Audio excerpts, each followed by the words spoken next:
Welcome, the Northman Coaching Podcast with Gary and AJ. Thanks for tuning in.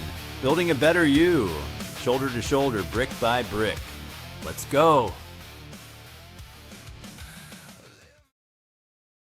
Good evening and welcome to the Northman Coaching Podcast. I'm your host, Gary, and tonight we are going to be discussing the core value of awareness. So awareness is the things that we miss while looking everywhere else. Most people don't lose themselves all at once. They drift. One ignored feeling, one avoided truth, one repeated distraction at a time. And the dangerous part, you can be busy, productive, surrounded by people, and still be completely unaware what's really happening inside of you. As I sit here, feeling somewhat like a prisoner serving his sentence, I can't help but think about the past, or the future for that matter. Hey, I'm human. At least I think I am. People give you tons of advice or their opinions about certain situations, and they make sense, or like the old saying goes, easier said than done. But before we get into this, I want to talk about my friend Joel Rosario and his book that came out last year called May, December End, The Ballad of Joey Flowers. It was hands down the best read I had in 2025. And this book is available on Amazon Kindle, Barnes & Noble, Nook, and is also available at a bookstore in Kenosha, Wisconsin called Studio Moonfall. So grab this book from anywhere on the internet, or if you're in Wisconsin, check out that bookstore. But this book is his journal or his diary, whatever you want to call it, that helped him get through some of the hardest times in his life and help him understand what was going on and get through it. And he was gracious enough and vulnerable enough to share that with the world. So grab the book. Like I said, one of the best reads of 2025. So now let's get back into this. So tonight we're going to talk about awareness, not information, not intelligence, but awareness. There is something strange about being human. We can see the world and still miss what matters. We can wake up, we can go to work, answer messages, pay bills, laugh with friends, scroll through memories, make plans for tomorrow, and still be completely disconnected from ourselves. Not because we're broken, not because we're incapable, but because awareness is not automatic. And somewhere along the way, many of us stopped paying attention, not to the world, but to what was happening within us. Because life gets loud, responsibilities get loud, fear gets loud, and pain gets loud. And distraction may be louder than all of it. So we keep moving. We tell ourselves that we're fine. We convince ourselves we'll deal with it later. And maybe later never actually comes. Maybe that's why some people wake up one day and barely recognize the life that they have built. Not because they made one catastrophic decision, but because they slowly drifted away from awareness. Tonight, I want to talk about that drift, about the things we miss while looking everywhere else, about the truths that whisper before they scream, about the awareness, because maybe awareness is where healing begins. You know what I've noticed? That most people think awareness means paying attention, but awareness is deeper than attention. Attention notices. Awareness understands. Attention sees movement. Awareness sees meaning. Attention hears words. Awareness hears what is underneath the words, and there is a difference. You can pay attention to somebody and still miss them. You can hear someone and still not understand them. You can even look in the mirror and still not really see yourself. That is the danger, because awareness is not simply eyesight, it's insight. And sometimes life starts sending signals long before life sends consequences. The problem is, many of us have become experts at ignoring signals. Maybe because the truth is uncomfortable, maybe because slowing down is uncomfortable, maybe because if we become aware, then we might have to change something. And change can be frightening. So we stay busy. Busy has become the modern anesthesia. Busy keeps us sitting with difficult questions. Busy keeps us from examining pain. Busy lets us postpone honesty. And if we're not careful, we start making mistakes. We start mistaking movement for progress. Have you ever noticed how easy it is to become productive without being present? That's a dangerous place, because a man can build a career while neglecting his peace. He can provide for everybody else while starving emotionally. He can smile publicly while privately feeling lost. And that is the scary part right there. Sometimes nobody knows, not his friends, not family, sometimes not even him. Because when awareness fades, autopilot takes over. And autopilot feels normal. You wake up, you do the routine. You repeat the routine. You survive the routine.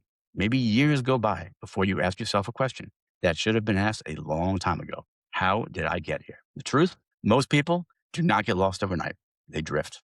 One ignored feeling, one avoided conversation, one compromised boundary, one repeated distraction, one buried truth. And eventually, they lose connection with themselves. Not suddenly, quietly. That's why awareness matters, because awareness interrupts the drift. Awareness slows us down enough to ask, what am I feeling? What am I avoiding? What am I repeating? What truth am I refusing to face? Those are not comfortable questions, but healing rarely begins with comfort. Healing usually begins with honesty, and honesty requires awareness. So I think about this a lot. How many warning signs exist in our lives before something finally breaks? Relationships, health, faith, identity. The signs are usually there, but whispers are easy to ignore. And people often ignore whispers until life starts shouting. Sometimes awareness sounds like a quiet inner voice saying, this doesn't feel right. This isn't healthy. I'm not okay. This relationship is changing. I'm exhausted. I'm pretending. And sometimes we silence that voice, not because it's wrong, but because it's inconvenient. Because awareness carries responsibility. Once you see clearly, you have to make a decision. And maybe that is why awareness scares people, because blindness gives temporary comfort, but clarity asks something more from us. There's a phrase that I keep coming back to. Life whispers before it screams. And I believe that. Yeah, I have seen it too many times not to believe it. A marriage whispers before it breaks. A body whispers before it collapses. A spirit whispers before it feels empty. And awareness is learning to hear the whispers, not living paranoid, not living fearful, just awake. And I wonder, how many of us have been giving truth already, but we just weren't. I think one of the hardest truths to accept is that awareness can hurt. Not because awareness is harmful, but because clarity removes excuses. And sometimes we would rather stay comfortable than become honest. But you cannot heal what you refuse to see. You cannot rebuild what you refuse to acknowledge. And you cannot grow beyond what you pretend is not there. And the cost is rarely immediate. That makes it dangerous. Life usually doesn't collapse all at once. It erodes quietly, gradually, almost politely. A relationship rarely fails in a single moment. Usually there are signs. It's distance, it's resentment, disconnection, words that were left unsaid, needs left unspoken, effort slowly fading. But many people miss the signs because they stop paying attention. Or maybe they don't notice. Maybe they do notice, but they don't want to believe what they are seeing. And if we're honest, we've all done that. We ignore red flags. We minimize pain. We've rationalized dysfunction. We tell ourselves it's probably nothing. Things will work themselves out. I'm overthinking. But awareness is not overthinking. Awareness is just observation. And observation can save us from unnecessary suffering.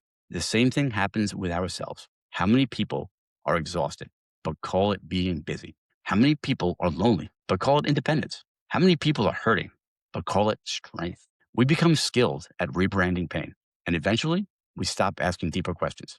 But awareness asks. Awareness notices patterns, because patterns tell stories. And patterns do not lie. If conflict follows you everywhere, there may be something to examine. If peace feels unfamiliar, there may be something unresolved. If you keep repeating the same relationship, the same heartbreak, the same self-sabotage, awareness invites you to ask why. Not with shame, but with honesty. Because shame says, something is wrong with me. Awareness says, something needs my attention.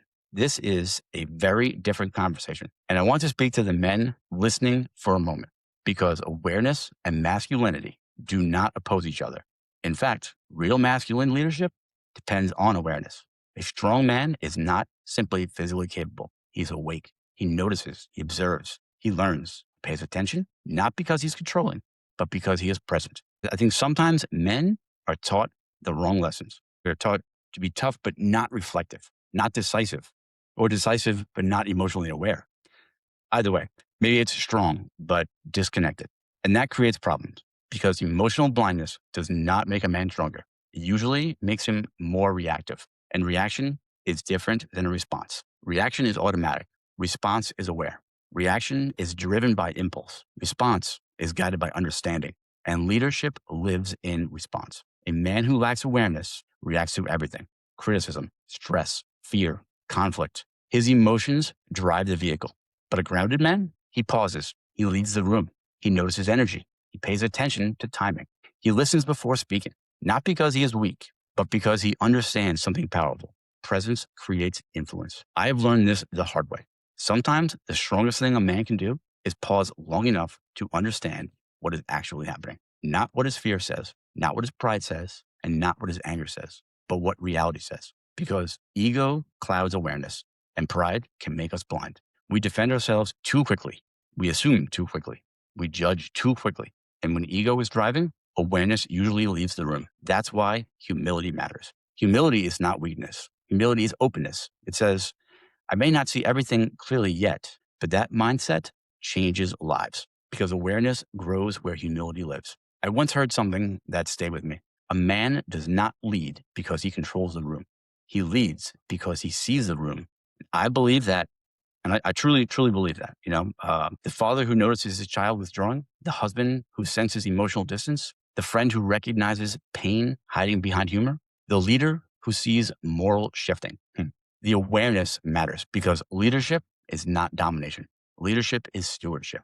And stewardship requires attentiveness. It also requires observation and it requires care. That is awareness. And I would be missing something important if we didn't talk about spiritual awareness. Because awareness is not only emotional, it's spiritual too. Scripture says, be watchful, stand firm. Be watchful, not fearful. Watchful, aware, and discernment, they all matter. Not everything influencing your life deserves access to your spirit. Not every voice deserves authority. And not every environment produces peace. And spiritual awareness asks difficult questions. What am I feeding my mind? What am I allowing into my heart? What strengthens me? What weakens me? What brings me closer to God? And what slowly pulls me away? Those are the questions because drift does not only happen emotionally, it happens spiritually too. Spiritual drift often begins quietly. Prayer becomes occasional. Conviction becomes negotiable. Peace becomes harder to find. And little by little, distance grows. Not because God moved, but because awareness faded. I think spiritual awareness is less about perfection and more about attentiveness, staying awake, guarding your peace, protecting what matters, and remembering that awareness is not fear. It's stewardship. Maybe that's what this entire conversation comes down to. Awareness is stewardship of your heart, of your mind, of your relationships, your spirit, your life. The truth is that we don't rise above what we refuse to acknowledge. And maybe awareness is the beginning of everything. Healing begins. Boundaries begin there. Growth begins there. Freedom begins there. And the real change begins there too. So tonight, I want to leave you with a question. Not a comfortable one, but maybe an important one. Where in your life have you already been shown the truth, but have not been willing to fully look at it yet? Maybe it's in habit. Maybe it's in exhaustion. Maybe it's in grief. Maybe it's in a relationship. Maybe it's in yourself. What is it? Don't run from it. Sit with it. Listen, because life whispers before it screams. And awareness teaches us to hear the whisper. So stay awake, stay honest, stay aware. Are you ready to look at it? And if you're ready to look at it, then check out all of our morning devotionals. Check out our podcast. We have a private men's community on the school platform. That's SKOOL, where men get together and we ask these questions. We become aware together. And if you're not aware, we will help you become aware. So check that out. That's on the school platform. You can go to northmancoaching.com and click join the brotherhood. If you need any one-on-one coaching, I'm available. Go to the website once again and book your free 60-minute session. And last but not least, if you are going through a divorce, part of being aware is, like I said earlier, is responding versus reacting. So I wrote a book. It's called The First 30. Men, divorce hits like a storm, leaving wreckage behind. This isn't about fixing the past. It's about forging the future. Start building the foundation for the man you're becoming. Take time to reflect and rise to each challenge. Get the free ebook, The First 30 Days. The first 30 days will help you survive the shock, stabilize your emotions, protect your peace and sanity, reclaim your strength. Northman Coaching and the Northman Brotherhood. Get your free ebook. Days, and that book will get you through the first 30 days of your separation and divorce to help you respond versus react. And if this book is used properly, it will save you. And if you can save yourself, you can save your marriage. On that note, besides the book that I recommended today, you guys should check out my Joel's podcast with his wife. It is called Sessions and Lessons. It is a great podcast. It is on all podcast platforms. They release new episodes every single Sunday and Wednesday. They are like 80s, 90s, self-help, morning talk show, banter. It really is interesting. It's very good. I enjoy it. And after you're done listening to those, his wife Glow Rosario has her own podcast, Solo Job, that's on every Friday that drops, and that is on also every podcast platform, and it is called Glowing Off Script. That is more self-help. They get into a lot of disorders and thought patterns, that kind of stuff. It's once again, just like the other one, it is really good. So check all those out. Check out the websites, guys. And yeah, I will see you guys next week for morning devotionals and for the next podcast. You guys have a wonderful evening, and I'll see you in June, actually. Have a good one, guys.